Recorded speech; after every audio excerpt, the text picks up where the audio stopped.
Hello friends, welcome to the channel. We are going to see next question, which is question 2e now. Let us see what does it say. If the value of g suddenly becomes twice its value, it will become 2 times more difficult to pull a heavy object along the floor. Why? So this question asks reason for this thing that if small g, that is acceleration due to gravity, becomes twice, then it will become 2 times more difficult to pull an object along the floor. So let us see how its answer can be given. Let us suppose that there is a wooden or a metal block ज्याला की आपल्याला right साइडला pull करायचंय by applying some force F, right. आता ह्या situation मध्ये आपल्याला जो गिवन डेटा आहे या गिवन इन्फॉर्मेशन आहे ती एवढीच आहे की acceleration due to gravity that is small G becomes twice, right.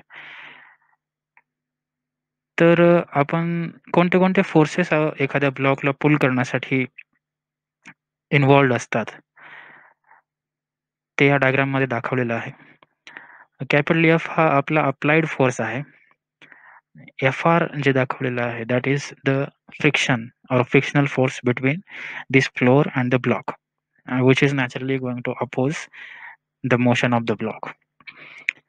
mg is the weight of the block which is acting vertically downwards. Capital N is the normal reaction provided by this floor, right. आता कोणताही एखादा block जेव्हा आपण move करत असतो along the floor, तेव्हा त्याच्या मूव्हमेंटला, त्याच्या मोशनला फ्लोअरच्या सोबत होणारं फ्रिक्शन हे अपोज करतं. आणि ते फ्रिक्शन किती असेल हे डिपेंड करतं त्या फ्लोअरच्या नेचरवरती, त्याच्या सरफेसवरती, की तो जर रफ असेल खूप तर फ्रिक्शन जास्ती असेल, जर फ्लोअर खूप स्मूथ असेल तर फ्रिक्शन कमी असेल. So it will depend on friction. So basically, if friction is more, the effort required is going to be more. आता स्मॉल जी सोबत ह्या फ्रिक्शनचा काही संबंध आहे का? असलाच पाहिजे.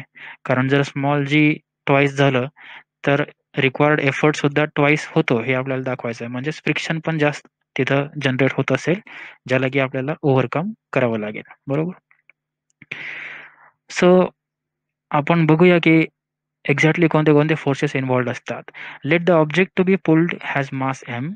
In the diagram weight of the object is mg. n मी जसं म्हणालो नॉर्मल रिॲक्शन आहे which is provided by the floor. Now this is according to Newton's third law. For every action there is equal and opposite reaction. तर एखादा object जेव्हा ग्राउंडवरती किंवा फ्लोअरवरती, टेबलवरती ठेवलेला असतो, तेव्हा त्याचं वेट हे बॅलन्स केलं जातं बाय दॅट सपोर्ट. जे काही असेल ग्राउंड, फ्लोअर किंवा टेबल, तो सपोर्ट त्याच्या वेटला बॅलन्स करतो आणि एक नॉर्मल रिॲक्शनचा फोर्स अपोजिट डायरेक्शनमध्ये व्हर्टिकली अपवर्ड्स अप्लाय करतो. That is nothing but normal reaction. तर हा ब्लॉक काही खालच्या दिशेमध्ये मूव्ह करत नाही आता फ्लोअरला तोडून. म्हणजेच काय होतंय तर त्या वेटला बॅलन्स केलं जातंय फ्लोअरकडून. म्हणून असा एक फोर्स असला पाहिजे. बरोबर? F is the applied force. Fr is the friction between floor and the object. आपण अप्लाय केलेला फोर्स, ज्या फोर्सने आपण त्याला पुल करतोय तो F आहे, कॅपिटल F. आणि Fr काय आहे? हा फ्रिक्शन फोर्स आहे. Friction between the surface and the block. In order to move the object, applied force capital F must become greater than frictional force Fr. Friction पेक्षा जेव्हा आपण जास्ती फोर्स अप्लाय करू तेव्हा हा राईट साइडला पुल होईल आणि फ्रिक्शनच्या कमी जर आपला अप्लाइड फोर्स असला तर तो त्याची मूव्हमेंट होणार नाही, त्याला आपण पुल करू शकत नाही. So this is the required condition and this is the scenario which is happening here. मग रिक्वायर्ड फोर्स, अप्लाइड फोर्स जो आहे कॅपिटल एफ, तो किती असला पाहिजे हे आपण बघितलं. मग जर स्मॉल जी ट्वाइस होत असेल तर हे फ्रिक्शन सुद्धा ट्वाइस होत असेल, त्यामुळेच आपल्याला ट्वाइस अप्लाइड फोर्स लागतो आणि म्हणजेच 2 टाइम्स मोर डिफिकल्ट होतं. बरोबर?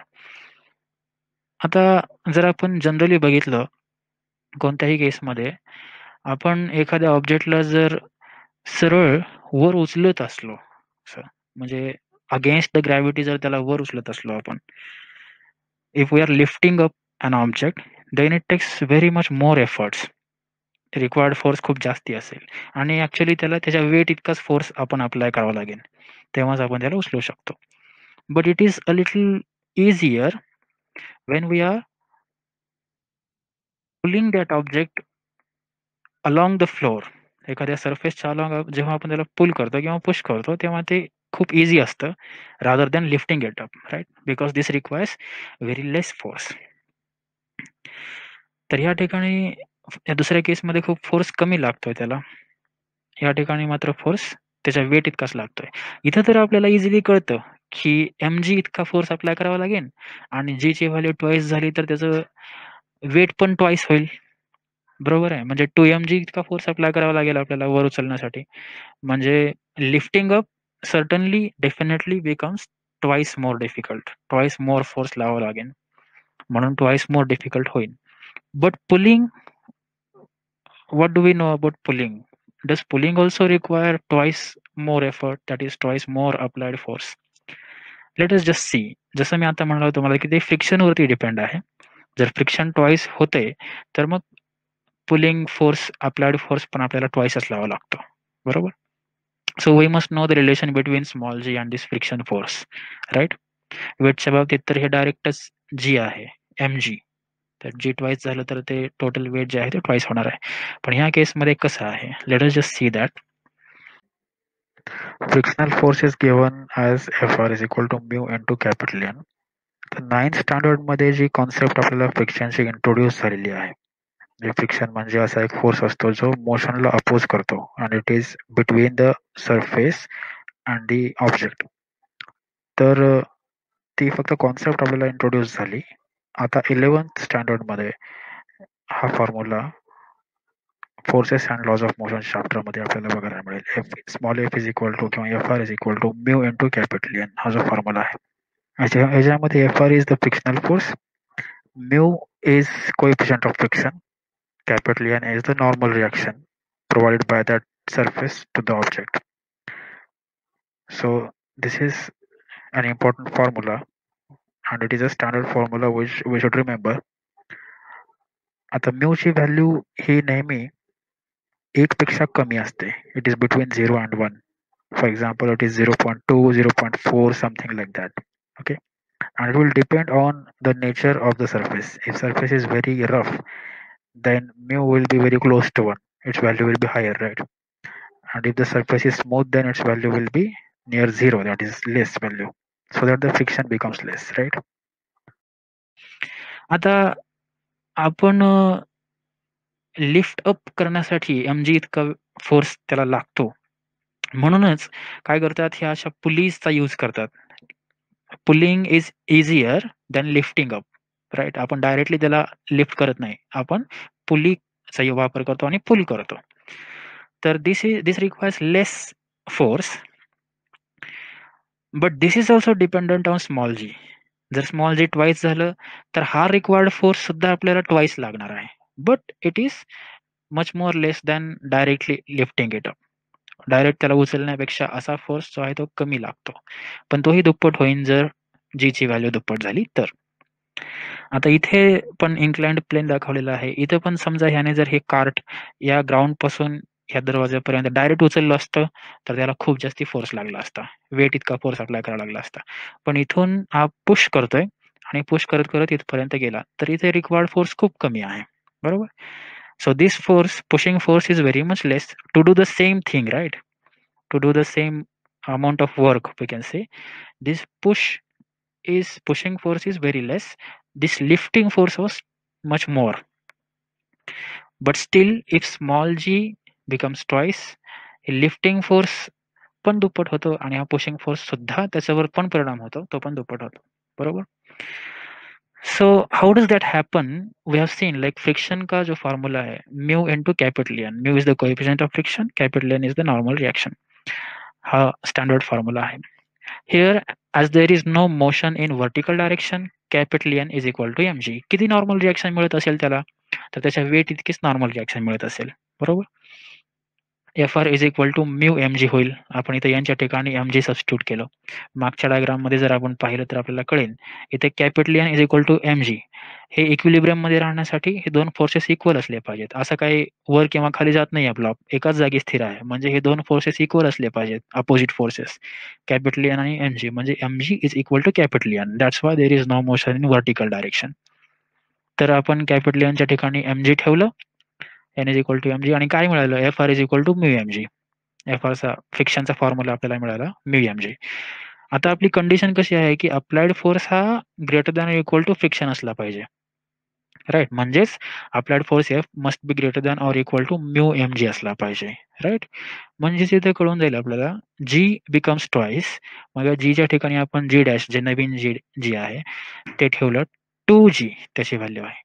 मग F डॅश किती येईल? नवीन अप्लाइड रिक्वायर्ड फोर्स किती येईल? F dash is greater than equal to 2 mu mg येईल. म्हणजे पहिल्या फोर्सच्या तुलनेत किती आहे? ट्वाइस आहे. तो पण दुप्पट होतो बरोबर. Because friction and gravitational acceleration small g are directly proportional, just as weight and gravitational acceleration are directly proportional. Weight पण small g ला directly proportional आहे आणि FR हे friction पण small g ला directly proportional आहे. So force required becomes twice. Thus it becomes 2 times more difficult to pull a heavy object along the floor. Thus we have tried to explain here that when value of small g becomes twice, it becomes 2 times more difficult to pull a heavy object. Obviously, it is going to become 2 times more difficult to lift a heavy object. Obviously, its weight is going to become twice because weight is mg.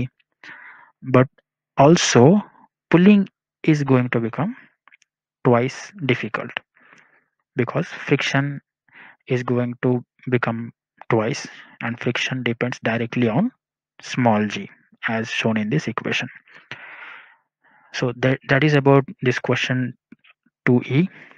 You are all welcome to give any suggestions, or if you find any mistake in my videos, please give your corrections to improve these videos. And if they are helpful, please do comment and like the video and share it. So thank you for your cooperation. Have a nice day.